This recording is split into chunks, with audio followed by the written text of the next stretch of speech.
Hello दोस्तों, मेरे YouTube channel पर आपका स्वागत है। तो चलिए कहानी शुरू करते हैं। कहानी अच्छी लगी तो प्लीज़ चैनल को लाइक शेयर जरूर कीजिए। अगली सुबह शानंग मेंशन में धैर्य अकेले अपना ब्रेकफास्ट कर रहा था और बार बार टाइम की तरफ देख रहा था। जब खाली शर्ट पहने विराट कानों में हेडफोन लगाए नीचे आते हुए बोला, इतने मॉर्निंग में कहाँ जा रहे हो? विराट की आवाज़ सुन धैर्य सिर उठाकर उसकी तरफ देखते हुए बोला, मैं आउट ऑफ सिटी जा रहा हूँ, कल शाम तक वापस आ जाऊँगा। तुम कोई भी तमाशा मत करना और किसी पर गुस्सा मत करना। विराट धैर्य की बात सुनकर बोरियत से जूस उठाकर पीते हुए बोले, हर रोज एक ही वार्निंग बोर नहीं होते क्या? बोलते हुए सुनकर मैं बोर हो जाता हूँ। जिस पर धैर्य नैपकिन से अपने होंठ साफ करते हुए अपना सर नहीं में हिलाकर बोला, तुम्हारा गुस्सा बहुत गंदा है इसलिए कहता हूँ, और हाँ, किसी भी सर्वेंट पर नहीं चिल्लाना। इतना कहकर धैर्य अपना लैपटॉप बैग उठाकर विराट के सर को सराहते हुए वहाँ से बाहर की तरफ चला जाता है। जिसके जाने के बाद विराट अपने कदम सीधा गार्डन की तरफ बढ़ा देता है, जहाँ जाकर वो देखता है कि वही 18 साल का लड़का फूलों में पानी दे रहा था। जिसे देखकर विराट उस लड़के के पास आकर बोला, हे।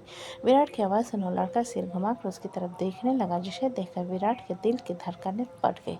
जिन्हें इग्नोर कर वो अपने दांत पीस कर बोला, मर्द जैसा कुछ है या नहीं तुम्हारे अंदर? विराट की अजीब सी बात को सुन वो लड़का कन्फ्यूजन भरा चेहरा बनाते हुए बोला, मैं आपके कहने का मतलब नहीं समझा सर। जिसे सुनकर विराट अपनी आंखें चढ़ाते हुए बोला, तुम्हारा नाम क्या है? शक्ति कर्स, उस लड़के ने जवाब दिया। जिसके जवाब को पकड़ विराट उसकी खिल्ली उड़ाते बोले, नाम भी लड़की की तरह है, शक्ति। विराट की बात सुन उसके एक नज़र देखने के बाद इग्नोर कर फिर से पानी देने लगा। जिसे देखकर विराट अपने दांत पीस कर बोला, हे, इग्नोर मत करो मुझे। विराट के गुस्से भरी आवाज़ पर शक्ति उसकी तरफ देखते हुए बोला, आपको मुझसे कोई काम था सर? विराट शक्ति की बात सुन कुछ पल सोचने के बाद अपना सर हिलाकर बोला, आज मैं जिम नहीं जा रहा हूँ, इसलिए सोच रहा था कि यहीं पर अपना प्रैक्टिस कंटिन्यू कर लूँ। मैंने आपको पकड़ नहीं रखा है सर, आप जाकर कर सकते हैं। शक्ति ने विराट की बात पर कहा। जिसे सुनकर विराट शक्ति को घूरते हुए बोला, मैं तुम्हारे साथ प्रैक्टिस करना चाहता हूँ। विराट की बात पर शक्ति 2 मिनट सोचने के बाद बोला, मुझे नहीं आता और मैं आपका कोई बॉक्सिंग बैग नहीं हूँ। शक्ति की बात सुन विराट उसके पास आकर उसके कॉलर से पकड़कर जमीन से 2 इंच ऊपर उठा देता है। तो शक्ति अपना पैर हवा में मारते हुए नाराजगी से कहता है, सर, आप मुझे मेरा काम नहीं करने दे रहे हैं। विराट शक्ति की बात सुन उसे लगभग झंझोड़ते हुए नीचे फेंक कर बोला, bloody weakness, useless, coward boy. इतना कहकर विराट अपने होठों पर एक तिरछी मुस्कान लेकर जिम की तरफ चला जाता है।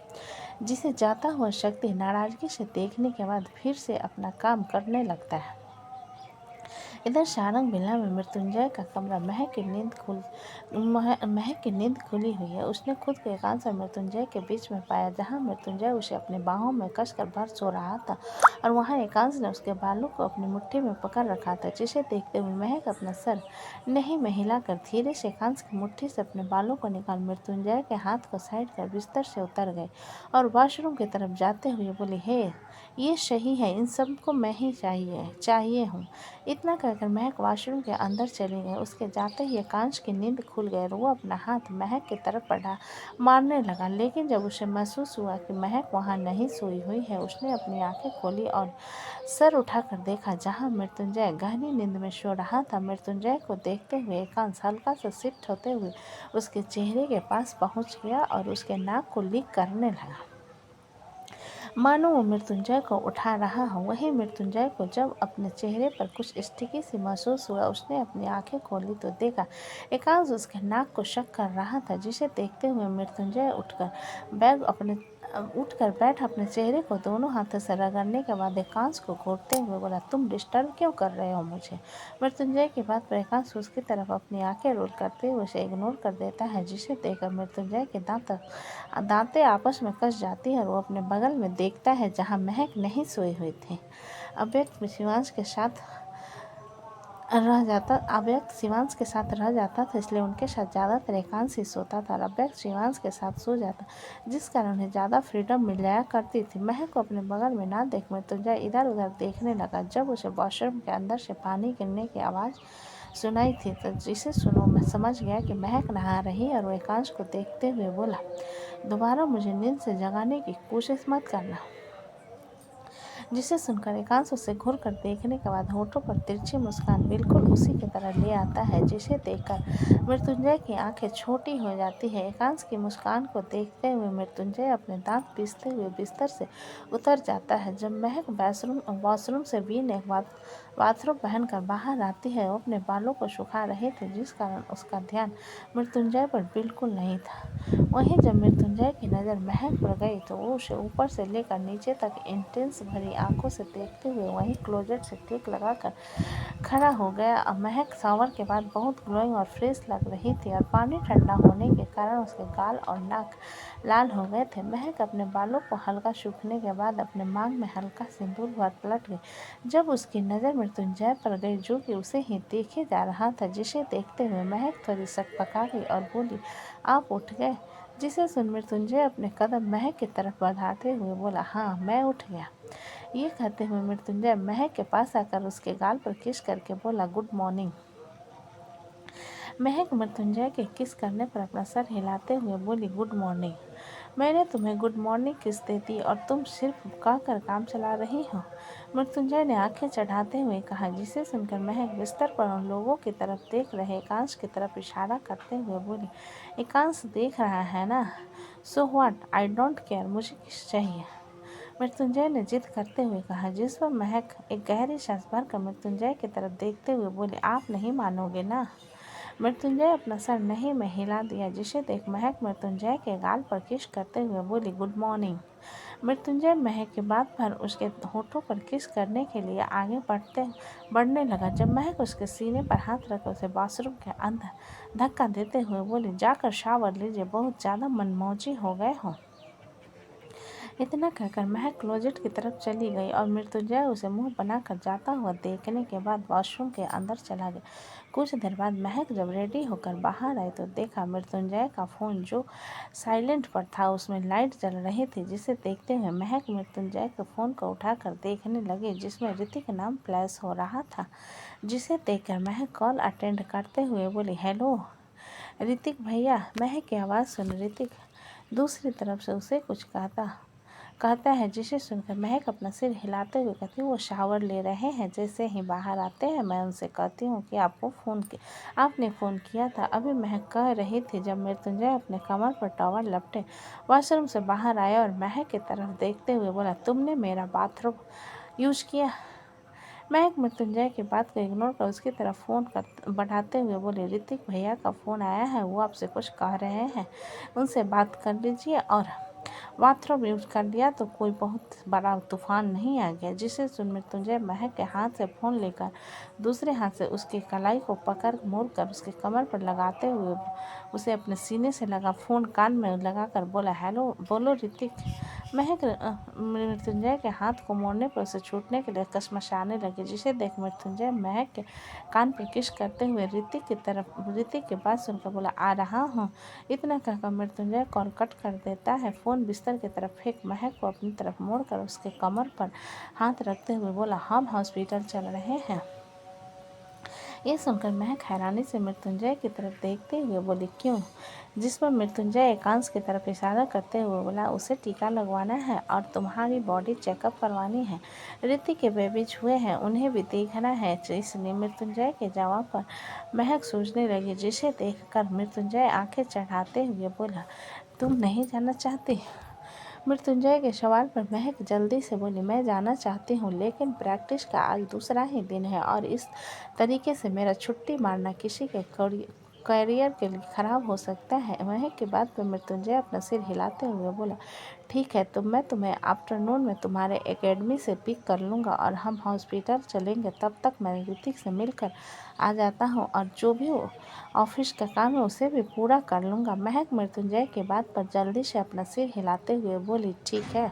जिसे सुनकर मृत्युंजय 2 मिनट महक के चेहरे को गौर से देखने के बाद अपना सिर हिला देता है और क्लोजेट की तरफ जाने लगता है, जिसे देखकर महक मृत्युंजय के हाथ को पकड़ते हुए कहती है, मुझे आपसे कुछ कहना था। महक की बात पर मृत्युंजय रुककर उसकी तरफ देखते हुए बोला, क्या? महक मृत्युंजय की तरफ देखते हुए थोड़ी देर चुप रहकर बोली, I want to get sterilised. Mehak की बात पर महक मृत्युंजय उसे घूरने लगा, जिसे जिसे महसूस कर महक जल्दी से बोली, अब हमें बच्चे नहीं चाहिए ना। मृत्युंजय महक की बात सुनकर अपना सिर हिलाते हुए बोली, बेशक नहीं चाहिए, लेकिन अभी तुम छोटी हो इस चीज़ के लिए, इसलिए भूल जाओ। जिसे सुनकर महक छोटा सा मुंह बनाते हुए बोली, अब मैं 25 साल की हो चुकी हूँ। मृत्युंजय महक की बात पर उसके गाल को खींचते हुए बोला, 35 साल की हो जाओ, फिर इस बारे में सोचेंगे। महक मृत्युंजय की बात पर नाराजगी से उसकी तरफ देखते हुए बोली, आप हर बार अपनी मन की करते हो, मेरी बात कभी नहीं मानते।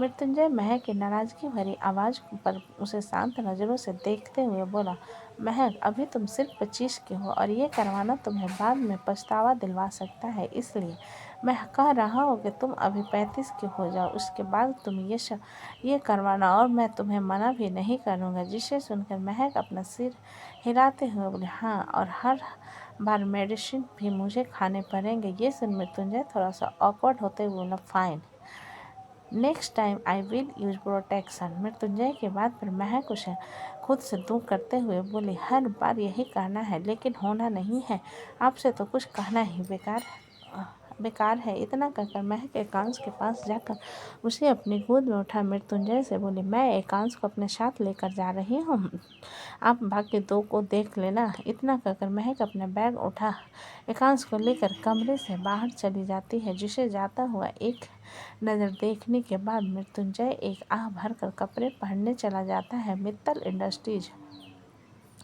कशिश राशि को अपनी गोद में पकड़े ऑफिस आया हुआ था, क्योंकि मीरा अपने काम के चलते बाहर चली गई थी और घर में कशिश उसे अकेले नैनी के साथ नहीं छोड़ सकता था। जब कशिश कॉन्फ्रेंस रूम में पहुंचा था, वहां पर चित्रांग ऑलरेडी बैठा हुआ था। वो राशि को देखकर मुस्कुराते हुए बोला, हेलो भांजी। राशि चित्रांग को देखकर खुश होते हुए कशिश की गोद से उतरने की कोशिश करने लगी। जिसे देखकर चित्रांग कशिश के पास आकर उसकी गोद से राशि को लेते हुए बोला, मिस्टर कुंद्रा आ चुके हैं, आप मीटिंग कंटिन्यू कर लो, मैं राशि को लेकर जा रहा हूँ। कशिश चित्रांग की बात सुन अपना सिर हिलाते हुए राशि के गाल पर हाथ रखकर बोला, चाचू प्लस मामू को बिल्कुल परेशान मत करना। राशि कशिश की बात सुन चित्रांग के गले में बाहें डालते हुए बोले, हम। जिसे सुनकर कशिश मुस्कुरा देता है। जब वहाँ पर कशिश का बहुत पुराना बिजनेस पार्टनर नीरज कुंद्रा आ जाते हैं। उनके पीछे खड़े असिस्टेंट्स की गोद में करीब 3 साल का एक लड़का था, जिसके चेहरे पर गुस्सा साफ नजर आ रहा था। उस लड़के को कशिश नीरज की तरफ देखते हुए बोले, तुम्हारा बेटा? नीरज के सवाल पर अपना सिर हिलाते हुए बोले, बदकिस्मती से बड़ा गुस्सैल लड़का है, पता नहीं किस पर गया है। जिसे सुनकर कशिश हल्का सा मुस्कुरा कर बोला, बच्चों को ऐसे नहीं कहते, चलो मीटिंग कंटिन्यू करते हैं। कशिश की बात पर सुन नीरज की नज़र चित्रांग की गोद में बैठी राशि पर गई। जिसे देखकर नीरज कशिश से बोले, तुम्हारी बेटी है? जिसके जवाब में कशिश अपना सिर हिलाते हुए बोला, हाँ, मेरी बेटी है राशि। वैसे तुम्हारी बेटी का नाम क्या है? कशिश के सवाल पर नीरज अपने बेटे की तरफ देखते हुए बोला, अपने नाम बताओ। जिसे सुन वो बच्चा बड़े गुस्से से नीरज की तरफ देखते हुए बोला, mom, I need my mom. Neeraj उसकी बात सुन अपना सिर नहीं में हिलाते हुए असिस्टेंट से बोला, इसे यहाँ से लेकर जाओ, बहुत ही इरिटेट करता है।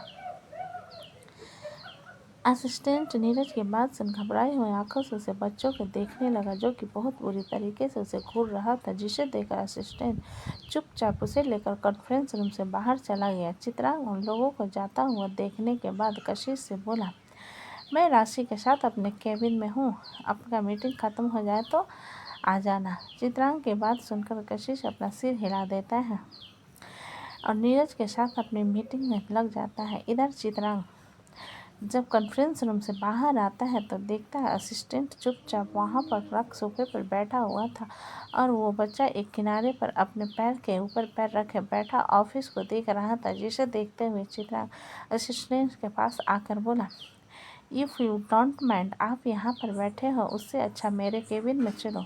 चित्रांग के बात सुन असिस्टेंट अपना सिर हिलाते हुए बोला, ओके मिस्टर सारंग। ये कहते हुए असिस्टेंट उस बच्चे से बोला, अभी बाबा चले?